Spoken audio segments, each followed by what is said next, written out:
పల్లెంది పడిమెట్ల పైకెక్కి గుడికేగు భక్తులకు ఎదురొచ్చే బంగారు స్వామి ఇరుముడులు స్పృశించి శుభమనుచు దీవించి జన బృందముల చేరే జగమేలు స్వామి తన భక్తులొనరిల్చు తప్పులకు తడబడి ఒక పక్క ఒరిగెన ఓంకారమూర్తి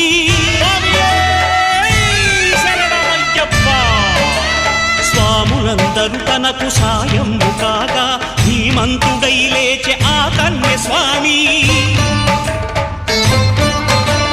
పట్టబంధము వీడి భక్తతతికై